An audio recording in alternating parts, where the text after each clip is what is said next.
Senator Tim Scott, R-S.C., on Wednesday fired back at Senator Dick Durbin, D.I.L., after the Democrat appeared to dismiss the GOP Senate police reform bill that Scott spearheaded by complaining about its token approach.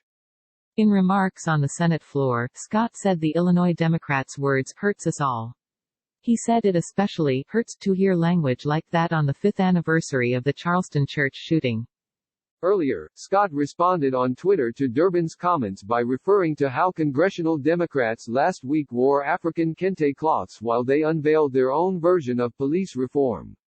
Critics accused them of cultural appropriation.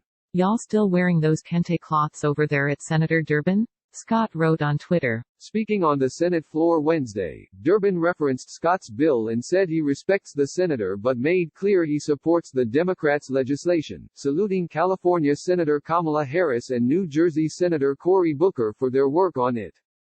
"We cannot waste this historic moment," Durbin said of a police reform bill. "Let's not do something that is a token, half-hearted approach." Senate Republicans on Wednesday unveiled their Justice Act police reform legislation, after Democrats in the House unveiled their own version of police reform last week.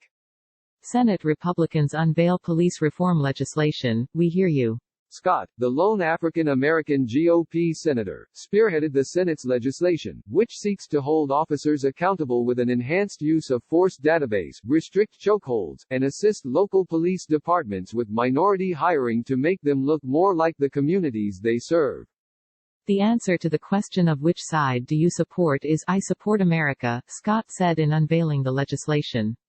"And if you support America, you support restoring the confidence that communities of color have in institutions of authority. If you support America, that means you know that the overwhelming number of officers in this nation want to do their job, go home to their family. It is not a binary choice. This legislation encompasses that spirit." Scott said the overwhelming number of officers in America are good people. But he acknowledged the real fears people of color have about encountering the police.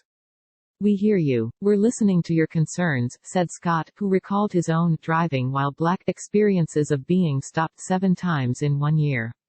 The George Floyd incident certainly accelerated this conversation. Black Twitter mocks Dems for donning kente clothes. Don't treat Africans like we're children. Meanwhile, the Democrats' Justice in Policing Act would lower the bar for police officers to face criminal prosecution by allowing charges not just in cases where alleged misconduct was intentional, but also in cases of reckless misconduct. It would also ban chokeholds, create a national database of cops who committed misconduct, boost police training and reform qualified immunity that can protect cops from lawsuits from victims of police brutality. Scott's bill doesn't ban chokeholds outright, rather encouraging departments to do away with the practice or risk losing funds, and doesn't end qualified immunity. Democrats have already panned the legislation as not going far enough.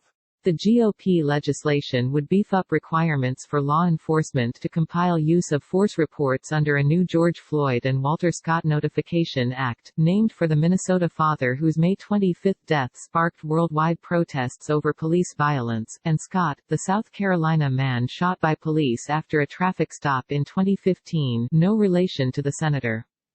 Click here to get the Fox News app. But the GOP effort seeks to reach across the aisle to Democrats in several ways. It includes one long-sought measure to make lynching a federal hate crime and another to launch a study of the social status of black men and boys that has been touted by House Speaker Nancy Pelosi. Meanwhile, Scott's Twitter rebuttal Wednesday hit a sensitive point for Democrats, as their decision to wear the garments touched off controversy. A USA Today fact-check even noted that kente cloth, centuries ago, was worn by the Asante people of Ghana, who were involved in the West African slave trade. However, the same fact-check noted that despite those ties to slavery, it is more widely recognized as a modern symbol of pride in African American culture and pride in cultural ties to West Africa. Fox News' Chad Pergram and Marissa Schultz and the Associated Press contributed to this report.